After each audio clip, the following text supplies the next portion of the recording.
The end of birth is death. The end of death is birth. This is ordained. The birth of living things comes unperceived. The death comes unperceived. And between them beings perceive. So what is there sorrowful herein, dear Prince? And then he tries to console him as well later on, where he talks about the life of a warrior. And he says, naught better can betide a martial soul than lawful war.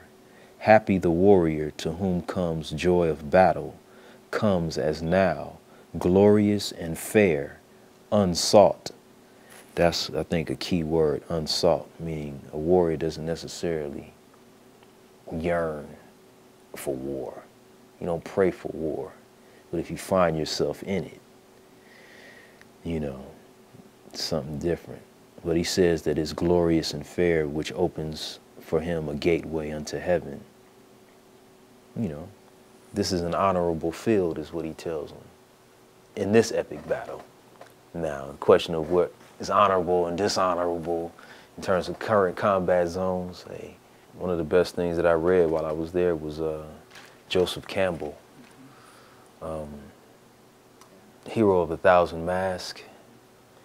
And Hero of a Thousand Masks just opened my world up to a whole, I mean, I wouldn't have even gotten to this book without first going to Joseph Campbell in that particular book. You know, it was really one of the right pieces of information at the time. The journey of the hero. To be able to see your life really played out in an archetypal, epic way. It really brought meaning to my life.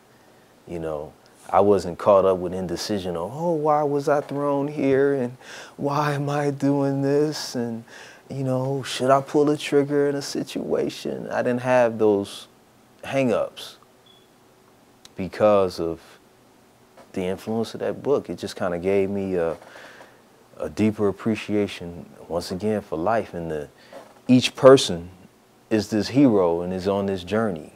Woman or man, it doesn't really matter, you know.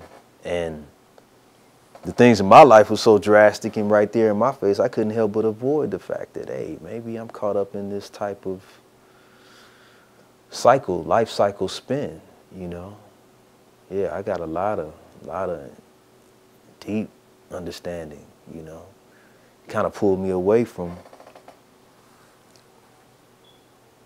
even wanting to continue to be a service member, you know, especially when you're dealing with, you know, it's authoritarian, you know, there's restrictions, you know, so you got what do you almost like having Zeus, the father, that father figure, you know what I'm saying, Darth Vader, you know, hey, I was a big Star Wars fan, you know what I'm saying, you know, so the army, military is Darth Vader. I'm Luke Skywalker, you know what I'm saying? I have to choose my own path between the light and the dark side. Maybe it ain't too much, you know, in hey, the dark side is not that bad if you have a light.